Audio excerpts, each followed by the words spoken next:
Hi all! ఈ వీడియోలో చార్మినార్‌లో bangle shopping ఎలా చేయాలో చూద్దాము. సో మీరు లాడ్ బజార్‌లో ఎంటర్ అయ్యాక లెఫ్ట్ సైడ్ గల్లీస్‌లో చాలా చిన్న చిన్న షాప్స్ ఉంటాయన్నమాట. అంటే మీరు మెయిన్ రోడ్‌లో కూడా షాపింగ్ చేయొచ్చు. కానీ మీరు లెఫ్ట్ సైడ్ గల్లీస్‌లో వెళ్ళారంటే చాలా నంబర్ ఆఫ్ షాప్స్ ఉంటాయన్నమాట. చిన్న చిన్న షాప్స్. లాట్ ఆఫ్ వెరైటీ ఉంటాయి. మీరు చూస్తున్నారు కదా ఎంత బ్యూటిఫుల్‌గా ఉన్నాయో బ్యాంగిల్స్. సో చాలా బాగుంటాయి అన్నమాట. చాలా వెరైటీస్ ఉంటాయి. అండ్ ఏం చేయాలంటే మీరు 300 అలా చెప్తే మీరు 150కి అలా బార్గెన్ చేయాలన్నమాట. Like half of the price.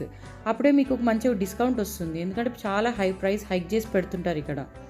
And ఇంకోటి ఏంటంటే మీరు ఏదైనా మీ ఇంట్లో ఏదైనా ఫంక్షన్ ఉందనుకోండి, మీరు ఇలా బ్యాంగిల్స్ తీసుకొని మీరు రిటర్న్ గిఫ్ట్స్ లాగా కూడా ఇవ్వచ్చు అనమాట. అంటే మా పాప శారీ ఫంక్షన్కి నేను అలా చేశాను. సో ఎక్కువ 2-4 సైజ్ ఎక్కువ తీసుకున్నాను, 2-6 సైజ్ కొంచెం తక్కువ తీసుకున్నాను. అండ్ లేడీస్ అయితే చాలా హ్యాపీగా ఫీల్ అయ్యారు అలా బ్యాంగిల్స్ చూస్తే ఫంక్షన్లో. మీరు బ్యాంగిల్ షాపింగ్ ఎక్కడ చేసినా మీకు ఇంత వెరైటీ దొరకదనమాట లాడ్ బజార్లో ఉన్న డిజైన్స్ వెరైటీస్. ఓకే, సో వెళ్ళండి, happy shopping. Thank you for watching.